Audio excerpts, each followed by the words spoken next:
iVAULT allows organizations to easily benefit from linking their existing data to a location. With iVAULT, you can visually see the assets you are managing, adding value to your business processes. Upon login, users of iVAULT are presented with an easy-to-use and appealing interface that has been separated into 4 functional areas. The first area being the legend and the interaction with the spatial data. With the iVAULT ArcGIS Silverlight version, the legend comes with pre-configured base maps. Here we have access to the tiled base maps from Bing for roads, aerial, and hybrid, but we also have access to ESRI's suite of dynamic map services for base maps, and this happens to be the ESRI World Street Map. Of course, all of our internal GIS information can be presented to many users, and each user that logs into the system has access to various levels of security built into the interface. So everything in the interface is configured based on the role. Here for this public role, we've administered a number of dynamic map services, essentially maps for each functional area within a municipality, whether they be managing planning information or property information, utilities, transportation. All of these dynamic map services are published based on the type of user. As I log in, I get access to more and more information because the layers are scale dependent, and all those scale dependencies were built in at the desktop level and published out to ArcGIS Server. Of course, I do have the ability to interact with data, so I can select information on the map and start to view database records associated to the selection set. I have address points and property parcels selected, and now the results panel displays the information for these selected features. Now this information is not information that is embedded within your GIS files. These database records are actually coming from any number of database formats, whether you have your attribute data in a SQL database or an Oracle database or even Microsoft Access. Now I can flip between my selection sets. Here's my parcel polygons that I have selected, and of course I have a series of tools that allow me to interact with this data. I can locate and zoom to the selection set.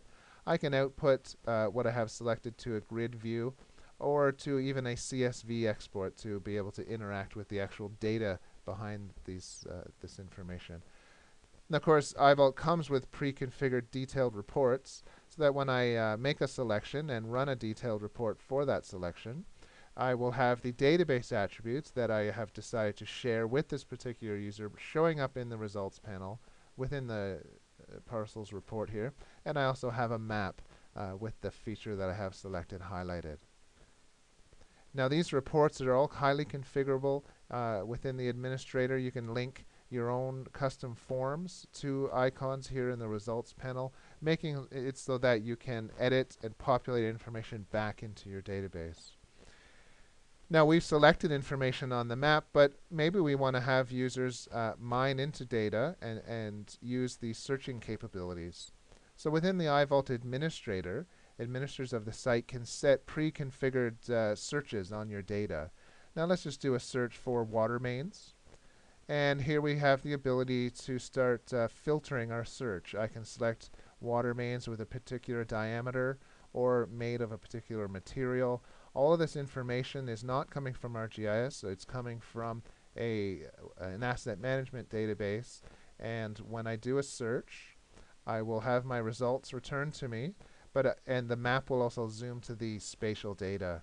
So the iVAULT administrator really does facilitate the integration between GIS data, spatial information stored whether it's in a CAD or standard GIS format, but the administrator really does facilitate the integration of the spatial information to attribute information that's stored in many databases across your enterprise.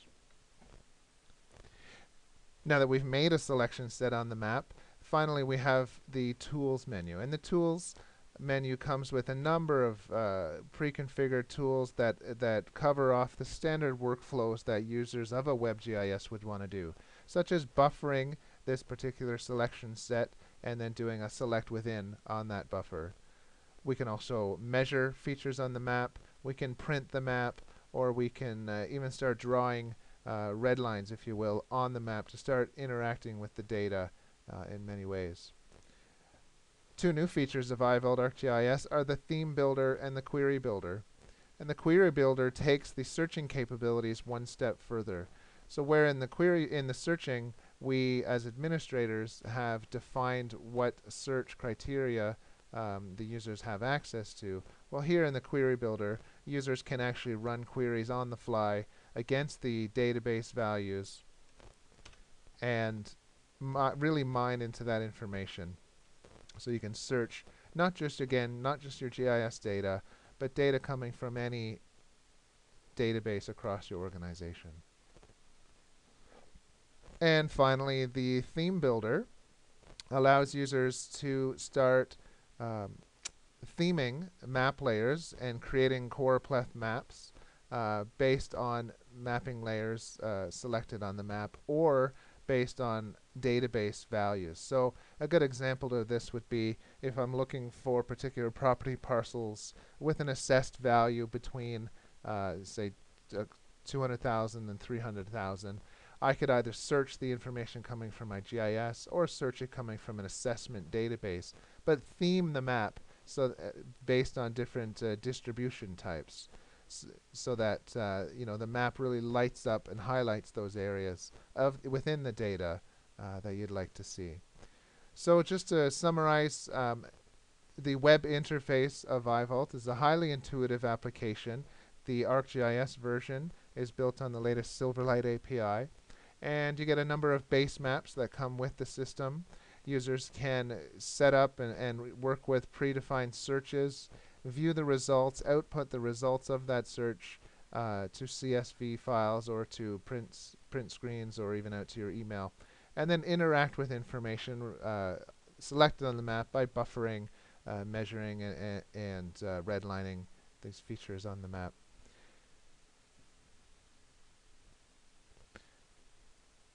With one license of iVAULT, you have the ability to author maps to many internal users, and those internal users would be logged in using their Windows Active Directory, or you could publish maps out to external consultants or even members of the public. So making it a very affordable tool to be able to work with your spatial information, link that spatial information to databases across your enterprise, and publish out very content-rich applications to your users.